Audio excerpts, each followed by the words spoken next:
बदमाश लड़की शाओ को एक बढ़िया वाली लात मारकर दूर करती है। शिन याद करता है कि लड़की ने बोला था कि हर 10 सेकंड में शाओ को उस पर अटैक करना होगा और अटैक मिस होने पर शिन का काम तमाम हो जाएगा। लेकिन पहले के मुकाबले शाओ काफी अच्छा परफॉर्म कर रही है। शाओ अपनी चोटी से हमला करती है, लेकिन फिर से टाइम स्टार्ट करके लड़की शाओ को लात मारकर नीचे गिराती है, पर शाओ हंसते हुए उठती है और दारू पीती है। लड़की फिर से हमला बोल देती है, मगर शाओ आसानी से उसके अटैक से बचते हुए उसी को जबरदस्त किक मारती है और कहती है, अरे फिक्र मत करो ओल्ड लेडी, मैं तुझे जान से नहीं मारूंगी क्योंकि ये हमारा फैमिली रूल है। लड़की समझ नहीं पाई कि ये क्या बकवास है और ये फैमिली रूल क्या है। साओ ने समझाया कि वो मिस्टर तारो के परिवार की मेंबर है और उन्होंने नियम बनाया है कि किसी को भी नहीं मारना है। लड़की उसको पागल कहते हुए किक मारने आती है, मगर शाओ उसको रोकते हुए गुस्सा हो जाती है क्योंकि लड़की ने उसको पागल जो बोला। शिन को लगा कि बेवड़ी को नशे का असर कुछ ज्यादा ही हो गया है। शाओ उसको एक तगड़ा सा पंच मारने ही वाली थी, लेकिन ये क्या, शाओ अपने पंच को बीच में ही रोक देती है और अचानक से नशे से बाहर आ जाती है। वो समझ नहीं पाई कि आखिर वहाँ हो क्या रहा है। लड़की इस बात पर गुस्सा हो जाती है कि उसने उस पर हाथ कैसे उठाया। देखने से लग रहा था कि अब शाओ तो गई काम से, लेकिन लड़की शाओ की हिम्मत की तारीफ करते हुए उसको गले लगा लेती है और वो दोनों बचपन की सहेलियां बन जाती हैं। शिन राहत महसूस करता है कि अब वो कटने से बच गया और बिल्डिंग के ऊपर तारो बोइल्ड के आरडीपी की इंफॉर्मेशन देते हुए बाहर निकलता है और कहता है, अब तेरा बचना नामुमकिन है बोइल्ड, क्योंकि मैं अपनी पूरी ताकत झोंक दूंगा। बोइल्ड कहता है, तारो साकामोतो, तेरा पतला होने का जादू टोना अच्छा है, लेकिन तुझे जल्दी करना होगा क्योंकि तेरी फैमिली खतरे में है। तारो कहता है, अरे तू उनकी फिक्र मत कर, उनके पास पहले से ही मेरे 2 भरोसेमंद साथी मौजूद हैं। इतना बोलकर तारो बोइल्ड को एक घुसंड मारकर भूतिया घर के बाहर ले आता है और एक जबरदस्त किक मारता है और कई सारे पंचेस मारकर उसको दूर हटाता है। बोइल्ड काउंटर अटैक करने के लिए आरडीपी के साथ आता है, लेकिन तारो इतना तेज मुक्का मारता है कि बोइल्ड का रॉकेट डायनामिक पंच चकनाचूर हो जाता है और तारो उस पर मुक्कों की बारिश कर देता है। बोइल्ड अपने एसबीबी को तारो पर फेंकता है, जिसे तारो आसानी से पकड़ते हुए बोइल्ड के करीब जाता है और बॉम्ब ब्लास्ट उसी पर कर देता है। बोइल्ड तारो का पुराना हिटमैन वाला वर्जन देखकर चौंक जाता है।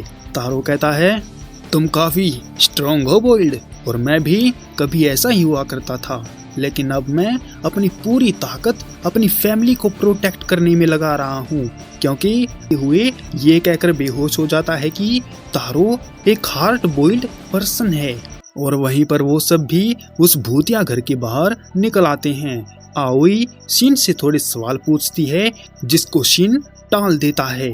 फिर वो तारो के बारे में पूछती है तो शिन उसको ढूंढने चला जाता है और वहीं वो दोनों टूटे हुए झूले से बाहर निकलते हैं तो केयर टेकर उसके बारे में सवाल पूछती है, जिस पर बोइल्ड बोला, सुनो लड़की, एक मर्द से उसकी इंजरी के बारे में पूछना नहीं चाहिए।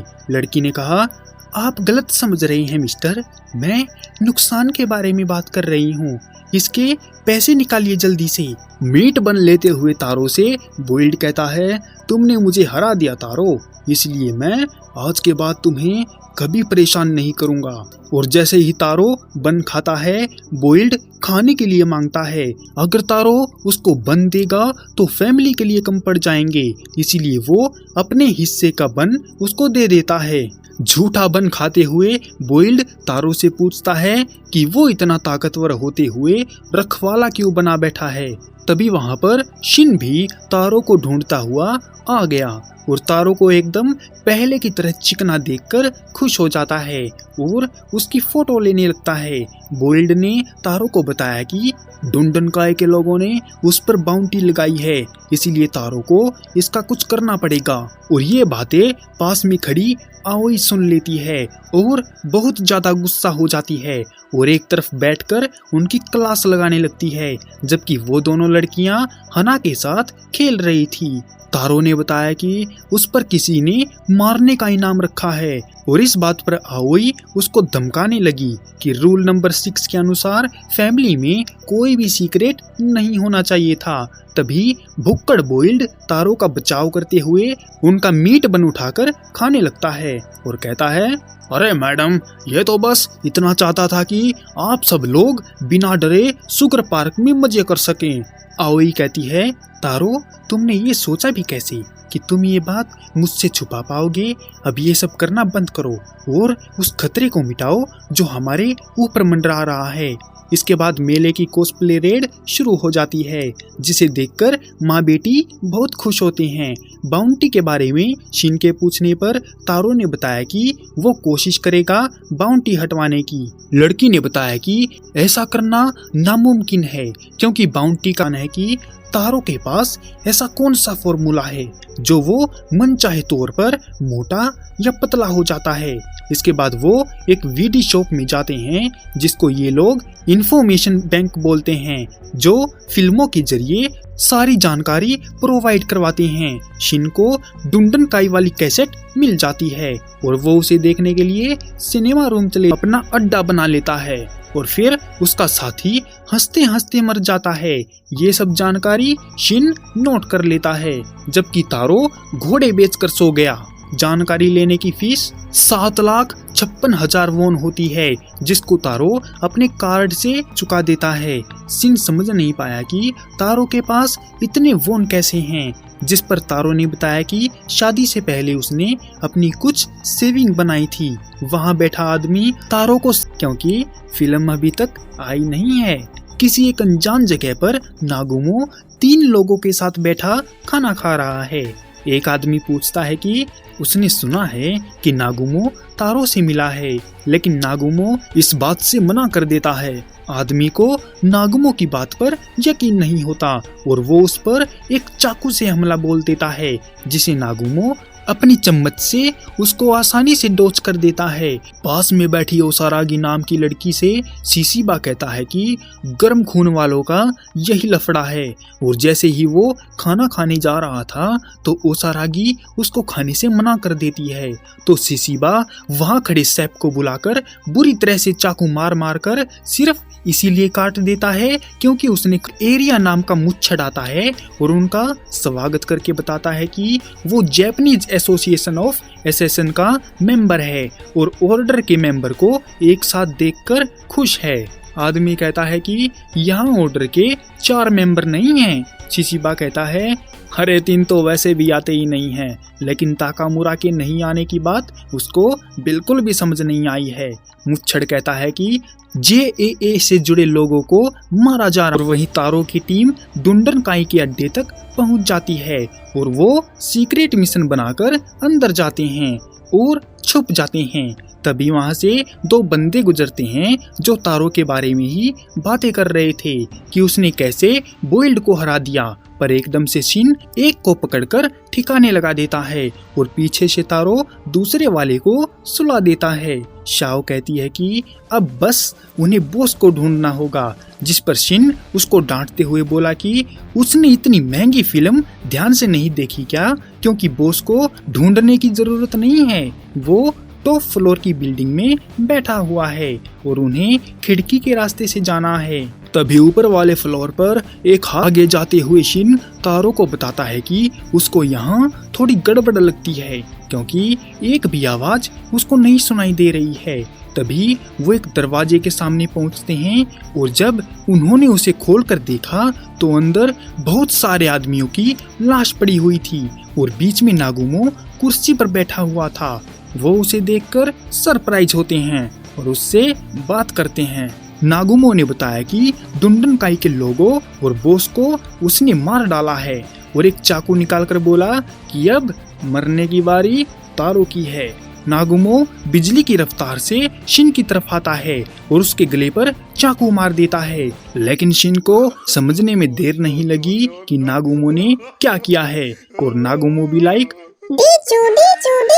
कैसा लगा मेरा मजाक। तभी शिन और शाओ मिलकर नागुमो को इतना गंदा मजाक करने के लिए धो डालते हैं, जिस पर नागुमो कहता है अरे अरे माफ करना, लेकिन जब मैं यहाँ पर आया था तो सब पहले ही मर चुके थे।